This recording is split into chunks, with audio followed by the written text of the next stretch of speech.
Hello and welcome back to YouTube channel physio Shiksha. आज हम लोग बात करने वाले हैं एल्बो पेन के लिए, जिसको हमें रिक्वेस्ट किया है हमारे एक सब्सक्राइबर मिसेस राका चतुर्वेदी ने। उनको एल्बो में पेन है। एल्बो में पेन आप लोगों ने यूजुअली लोगों से सुना होगा, बहुत बार किसी को भी एल्बो में पेन होता है। तो उसके रीजन बहुत सारे हो सकते हैं। या तो वो कई बार आर्थराइटिस हो सकता है, कभी कभी या स्ट्रोक की वजह से भी आ सकता है, जिसको हम लकवा भी कहते हैं। या फिर कई बार पेन मसल्स के अंदर पूरी पावर ना होने की वजह से या फ्रैक्चर होने की वजह से भी आ जाता है। तो आज हम लोग बात करेंगे सबसे पहले एल्बो के रेंज ऑफ मोशन के बारे में। उसके बाद में हम लोग बात करेंगे एल्बो के मसल्स की स्ट्रेंथ के बारे में, और फिर कुछ स्ट्रेचिंग्स देखेंगे जिसकी वजह से आपका जो स्किन है, जो फेशिया है, अगर वो टाइट हो जाता है तो उस वजह से आपका रेंज किस तरह से रुकता है। तो हम लोग कुछ स्ट्रेचिंग्स के बारे में भी बात करेंगे। तो सबसे पहले मुझे यहाँ पे जो चीज करनी है वो है मेरे एल्बो का रेंज ऑफ मोशन के बारे में। उसके लिए मुझे कुछ एक्सरसाइज की जरूरत पड़ेगी। सबसे पहले एक्सरसाइज करने के लिए मुझे नीड होगी एक स्केट की। वैसे स्केट आपके सबके घर में नहीं भी मिल पाता है कई बारी, तो आप चाहे तो एक क्लॉथ का भी हेल्प ले सकते हैं। तो यहाँ पर दोनों चीजों से एक्सरसाइज कंप्लीट करके बताऊंगा, ताकि आप लोग भी घर पे उसको कन्वीनियंटली कर लें। जैसे कि आप लोग देख पा रहे हैं, मैंने एक स्केट लिया हुआ है एक्सरसाइज करने के लिए। अब मुझे क्या करना है, मुझे इस स्केट को बीच में से पकड़ लेना है और मेरे शोल्डर को स्टेबलाइज करके रखना है। मैं चाहूँ तो अपने दूसरे हाथ की भी हेल्प यहाँ पे ले सकता हूँ। अब मुझे अपनी एल्बो को धीरे धीरे फोल्ड करना है और फिर वापस से उसको ओपन करना है, जितना भी ज्यादा मैं इसको ओपन कर सकता हूँ, कुछ इस तरह। अब मुझे किस बात का ध्यान रखना है, मुझे इस चीज का ध्यान रखना है कि मुझे अपने शोल्डर के ऊपर कोई भी मूवमेंट नहीं करना है, लाइक दिस।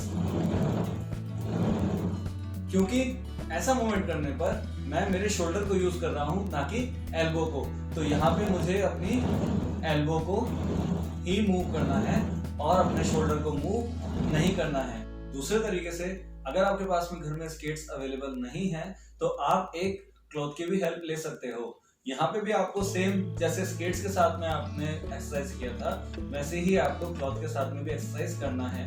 यहाँ पे हमें कौन सा मूवमेंट करना है, यहाँ पे हमें अज्यूम करना है कि जैसे मैं अपनी टेबल को साफ कर रहा हूँ। वैसे ही पहले से ही साफ है, लेकिन मुझे यहाँ पे सिर्फ साफ करने का एक्शन करना है। तो मैं कपड़े के ऊपर अपना हाथ रखूंगा, अपने कंधे को स्टेबलाइज करूंगा और फिर टेबल को साफ करने की कोशिश करूंगा, कुछ इस तरह। यहाँ पे भी आप लोग देख पा रहे होंगे कि मैं अपने शोल्डर को मूव नहीं कर रहा हूँ, मैं अपनी सिर्फ और सिर्फ एल्बो को ही मूव कर रहा हूँ। तो नेक्स्ट एक्सरसाइज के लिए मुझे एक पिलो का नीड है। इस पिलो को मैं सामने टेबल के ऊपर भी रख सकता हूँ, और अगर टेबल अवेलेबल नहीं है तो मैं अपने पैरों के ऊपर भी रख सकता हूँ। लेकिन हाइट इतनी होनी चाहिए कि मुझे अपना जो आर्म है, यानी कि जो ऊपर वाला हिस्सा है, कोहनी से ऊपर वाला हिस्सा, वो इसके ऊपर रखना है। तो मैं आपको एक्सरसाइज करके बताऊंगा कि मुझे इसको किस तरह से यूज करना है। मैं अपने कोहनी से ऊपर वाले हिस्से को इस तकिए के ऊपर रखूंगा और इस बात का ध्यान रखूंगा कि जो कोहनी है वो तकिए से करीब 2 उंगली के डिस्टेंस से बाहर होनी चाहिए।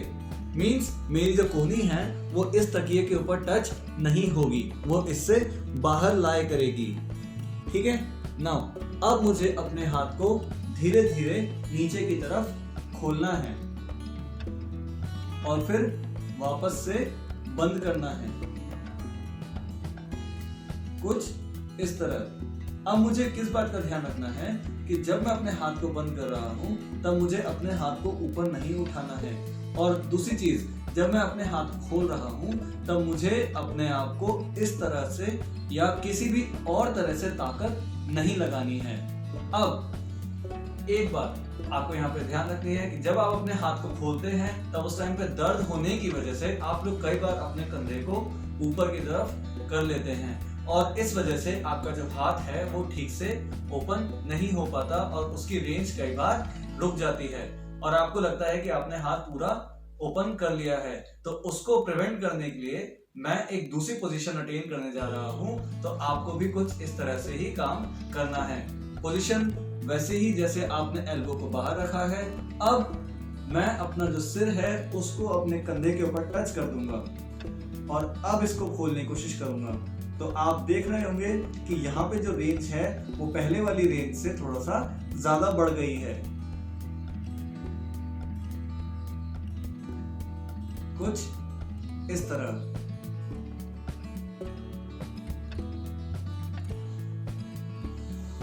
चलिए, तो ये तो बात हुई हमारे रेंज ऑफ मोशन की। अब बात करते हैं एल्बो की मसल्स की स्ट्रेंथ के बारे में। एल्बो की मसल्स की स्ट्रेंथ के लिए मैं यहाँ पे थोड़ा सा कुछ भी वेट यूज करने वाला हूँ। तो घर में आप लोगों को वेट यूज करने के लिए या तो आप कपड़े की थैली के अंदर आप थोड़ी सी रेत ले सकते हैं, या फिर नमक की थैली का इस्तेमाल कर सकते हैं, या फिर सिंपल पानी की एक बोतल का इस्तेमाल कर सकते हैं। तो मसल्स की स्ट्रेंथ को बढ़ाने के लिए मैं यहाँ पे एक पानी की बोतल का इस्तेमाल कर रहा हूँ। क्योंकि मैं इजीली इसके जो वेट है उसको वेरी कर सकता हूँ। अगर मान लीजिए मेरे को वजन कुछ कम उठाना है तो मैं इसको आधा ही भरूंगा, और अगर मान लीजिए मैं ज्यादा वजन उठा सकता हूँ या फिर मेरी मसल्स अच्छी हैं तो मैं इसको पूरा भर के यूज कर रहा हूँ। सेम प्रोसीजर, आपको पोजीशन वही लेनी है और आपको बॉटल को अपने हाथ में ग्रिप करना है सेंटर में से। आप बॉटल को इस तरह या फिर इस तरह से ग्रिप नहीं करोगे, आपको बॉटल को बीच में से ही पकड़ना है और फिर उसके बाद में अपने हाथ को पिलो के ऊपर प्लेस करना है। वही एल्बो बाहर रहेगी एंड देन धीरे धीरे आप अपने हाथ को नीचे की तरफ ले जाएंगे और फिर उसके बाद में इसको वापस से बंद करेंगे, कुछ इस तरह। अब यहाँ पे मैंने अपने हाथ के एक मसल्स को यूज किया है, यहाँ पे मैं अपने हाथ के 3 मसल्स को यूज करने वाला हूँ। दूसरी मसल्स को यूज करने के लिए मैं अपने हाथ को कुछ इस तरह से रखूंगा, क्योंकि यहाँ पे जो मसल है वो चेंज हो जाती है। अब वापस से मैं अपने हाथ को पीछे की तरफ लेके जाऊंगा और फिर वापस से लंबा करूंगा। आप भी ग्रिप ध्यान रखिए कि जो थंब है वो आपकी साइड रहेगा, क्योंकि पहली वाली के अंदर जो पाम था वो आपको फेस कर रहा था। यहाँ पे जो थंब है वो ऊपर की तरफ रहेगा और जो तीसरा पोजीशन है उसके अंदर मुझे अपना जो बैक पार्ट है हाथ का वो मेरी तरफ रखना है या फिर वो ऊपर की तरफ रखना है, और फिर उसके बाद में मैं इस एक्सरसाइज को कंप्लीट करूंगा। तो इस एक्सरसाइज को कंप्लीट करने के लिए मेरी जो थर्ड मसल्स हैं वो यहाँ पे काम कर रही हैं। तो आपको भी यहाँ पे तीनों तरह से एक्सरसाइज को कंप्लीट करना है और याद रखना है कि आप हर एक मूवमेंट को करीब 10 से 15 टाइम्स तक या फिर मैक्सिमम 20 टाइम्स रिपीट कर सकते हैं बाय 1 चांस, यानी कि सुबह में और शाम में। तो धीरे धीरे इन एक्सरसाइजेस को करना है, आपको यहाँ पे झटका नहीं लगाना है हाथ को, और आपकी मसल्स की स्ट्रेंथ को आपको धीरे धीरे इंक्रीज करना है। चलिए, ये तो हुई बात मसल्स की स्ट्रेंथ के बारे में। अब बात करते हैं स्किन और फेशियाज के लिए। तो हम लोग कह रहे थे कि हमें कुछ स्ट्रेचिंग सीखनी है। तो आइए, सबसे पहले मैं आपको सिखाता हूँ हमारे हाथ के आगे के लिए, यानी कि जिसको हम लोग फिजियो भाषा में फ्लेक्सर कंपार्टमेंट बोलते हैं। तो जब मुझे फ्लेक्सर कंपार्टमेंट की स्ट्रेचिंग करनी है तब मुझे ये ध्यान रखना है कि मेरा जो हाथ है वो ऊपर की तरफ फेस करेगा और कंप्लीट पूरा हाथ ही ऊपर की तरफ फेस करेगा, यानी कि हथेली ऊपर रहेगी। मेरी कोहनी के पास में जो आपको एक गड्ढा फील होगा जिसको हम लोग क्यूबाइटल फोसा बोलते हैं फिजियोस की भाषा में, वो भी ऊपर की तरफ रहना चाहिए। अब मैं करने क्या वाला हूँ तो मैं आपको सेकंड साइड से दिखाता हूँ।